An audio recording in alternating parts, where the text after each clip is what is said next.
Hi friends, Stacey with Stacey Can here.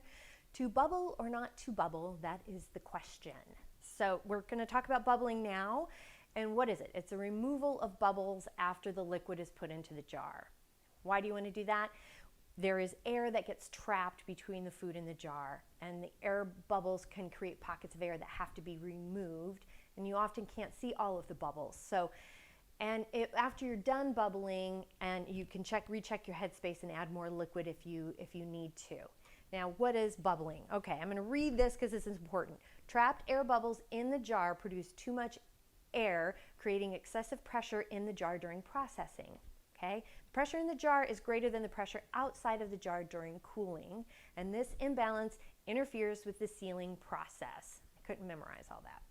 So, and that means that you're not going to get a good true seal if you have too much air inside the jar, okay? Because as it cools, after you're done processing, as it cools, the air gets pushed out and the lid gets pulled down in the center. So how do we bubble? Well, after you fill your jar full of its foodstuffs and whatever brine or whatever you're using, you're going to use something like something that's non-metallic, okay? I like to use a chopstick. I think it's great to use. You can use the bottom of the headspace tool. You can use the handle of a spatula if you'd like, or you can use a smaller spatula.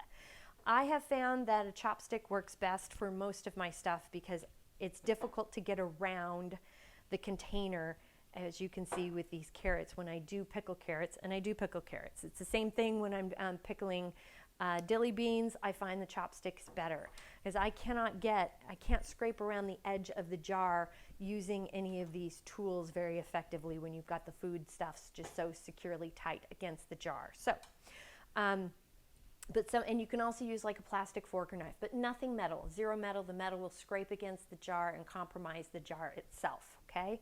The other thing that I do is I do give it a tap after, just a gentle tap on a wooden cutting board. I have granite countertops. Don't tap your jars on granite countertops. You could easily crack the jar. And by tapping, that's it, okay? It's just enough to help release those air bubbles in the jar.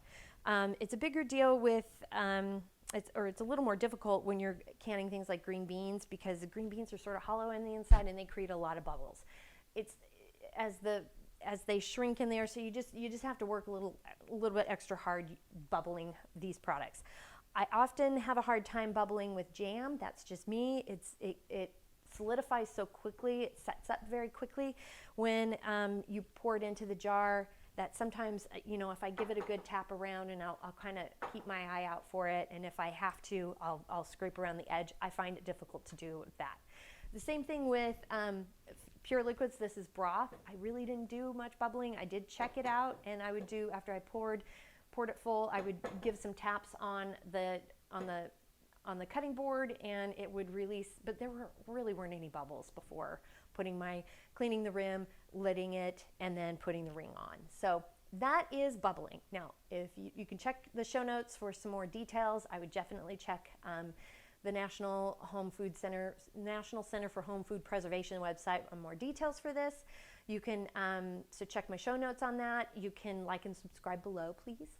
And if you have any questions, comments, suggestions, you can check me out on Facebook, Stacey Can. You can @ me on Instagram @Stacey Can.